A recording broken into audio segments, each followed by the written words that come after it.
खुदा दे खूबसूरत नाम 'ਚ ਤੁਹਾਨੂੰ ਸਲਾਮ ਪਹੁੰਚੇ। ਮੈਂ ਨਵੀਦ ਮਸੀਹ। ਇਹ ਬਜ਼ੁਰਗਾਂ ਨੂੰ ਮੈਂ ਦੇਖਿਆ ਹੈ ਪਾਰਕ ਦੇ ਵਿੱਚ। ਬਾਬਾ ਜੀ ਨਾਮ ਕੀ ਤੁਹਾਡਾ? मैंने कुतुब सैन है और कुतुबदीन है। ਕੁਤਬ ਹੁਸੈਨ ਉਰਫ ਕੁਤਬਦੀਨ। ਬਾਬਾ ਜੀ ਇਹ ਜਗ੍ਹਾ ਤੇ ਕਿੰਨੇ ਦਿਨਾਂ ਤੋਂ ਤੁਸੀਂ ਰਹਿੰਦੇ ਪਏ ਹੋ? ਤੁਸੀਂ शाम से माँ होती 6 ਮਹੀਨੇ ਹੋ ਗਏ ਨੇ ਤੁਹਾਨੂੰ। ਹੈ ਅੱਖ ਦੇ ਵਿੱਚ ਮੋਤੀਆ ਇਹ ਵਾਲੀ 'ਚ? हाँ जी ਅੱਛਾ, ਤੇ ਦੂਸਰੀ ਅੱਖ ਠੀਕ ਹੈ? हाँ जी ਅਗਰ ਤੁਹਾਡੀ ਇਜਾਜ਼ਤ ਹੋਵੇ ਅਸੀਂ ਤੁਹਾਨੂੰ ਆਪਣੇ ਨਾਲ ਲੈ ਜਾਈਏ? ठीक है बैठ जाओ। ਠੀਕ ਹੈ। ਤੇ ਇਹ ਕੋਈ ਐਡਰੈਸ ਘਰ ਦਾ ਪਤਾ ਕਿੱਥੇ ਰਹਿੰਦੇ ਹੋ? हाँ जी ਹਾਂ ਕਿਸੇ ਦਾ ਫੋਨ ਨੰਬਰ ਯਾਦ ਹੋਵੇ? हाँ जी 03 से पूरा ਅੱਛਾ ਜੀ। 41 83 813।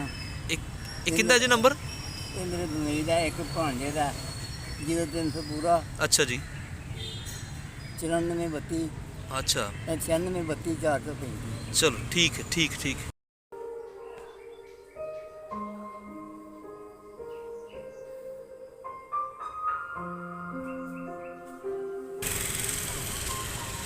ਬਾਬਾ ਕੁਤਬਦੀਨ ਇਹ ਕਿੱਥੋਂ ਦਾ ਰਹਿਣ ਵਾਲਾ ਹੈ ਸਾਰਾ ਅਸੀਂ ਦੱਸਾਂਗੇ।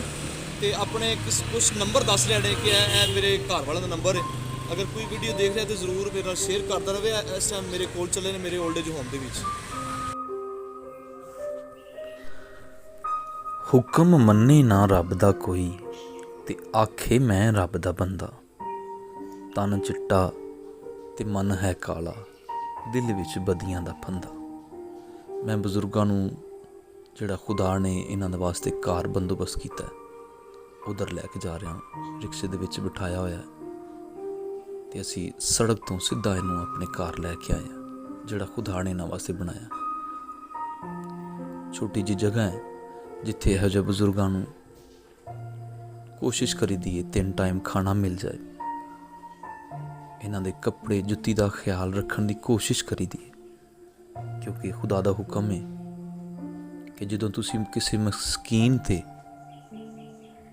ਖਰਚ ਕਰਦੇ ਹੋ ਤੇ ਮੈਨੂੰ ਕਰਜ਼ਦਾਰ ਕਰਦੇ ਹੋ। ਬੰਦਗੀ ਤੇਰੀ ਏ ਫਜ਼ੂਲ ਬੰਦਿਆ, ਬੰਦਗੀ ਤੇਰੀ ਏ ਫਜ਼ੂਲ। ਜੇ ਨਹੀਂ ਮੰਨਦਾ ਤੂੰ ਰੱਬ ਦੇ ਅਸੂਲ ਬੰਦਿਆ, ਬੰਦਗੀ ਤੇਰੀ ਏ ਫਜ਼ੂਲ। ਬੁਰਿਆਂ ਕੰਮਾਂ ਨੂੰ ਤੂੰ ਛੱਡਦਾ ਨਹੀਂ ਹੋ, ਲਾਲਚ ਦਿਲ ਵਿੱਚੋਂ ਕੱਢਦਾ ਨਹੀਂ। ਇਹ ਗੱਲ ਨਹੀਂ ਹੋ ਰੱਬ ਨੂੰ ਕਬੂਲ ਬੰਦਿਆ, ਬੰਦਗੀ ਤੇਰੀ ਏ ਫਜ਼ੂਲ। ਕਰ ਤੋਬਾ ਕਰ ਰੱਬ ਨੂੰ ਰਾਜ਼ੀ, ਕਰ ਤੋਬਾ ਕਰ ਰੱਬ ਨੂੰ ਰਾਜ਼ੀ। ਜਿੱਤ ਲੈ ਉਮੀਦ ਤੂੰ ਹਰ ਦੀ ਬਾਜ਼ੀ। ਕਰ ਉਸ ਦੇ ਨਾਂ ਹੁਕਮ ਅਦੂਲ ਬੰਦਿਆ, ਬੰਦਗੀ ਤੇਰੀ ਏ ਫਜ਼ੂਲ। ਜੇ ਨਹੀਂ ਮੰਨਦਾ ਤੂੰ ਰੱਬ ਦੇ ਅਸੂਲ ਬੰਦਿਆ, ਬੰਦਗੀ ਤੇਰੀ ਏ ਫਜ਼ੂਲ। ਮਾਫ ਉਹਨੂੰ ਕਦੀ ਰੱਬ ਨਹੀਂ ਕਰਦਾ ਜਿਹੜਾ ਉਹਦੇ ਤੋਂ ਨਹੀਂ ਡਰਦਾ। ਮਾਫ ਉਹਨੂੰ ਕਦੀ ਰੱਬ ਨਹੀਂ ਕਰਦਾ ਜਿਹੜਾ ਉਹਦੇ ਤੋਂ ਨਹੀਂ ਡਰਦਾ। ਭਾਵੇਂ ਨਬੀ ਹੋਵੇ ਤੇ ਭਾਵੇਂ ਰਸੂਲ ਬੰਦਿਆ, ਬੰਦਗੀ ਤੇਰੀ ਏ ਫਜ਼ੂਲ।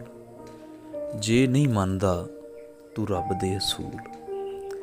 ਹੁਕਮ ਮੰਨੇ ਨਾ ਰੱਬ ਦਾ ਕੋਈ ਤੇ ਆਖੇ ਮੈਂ ਰੱਬ ਦਾ ਬੰਦਾ।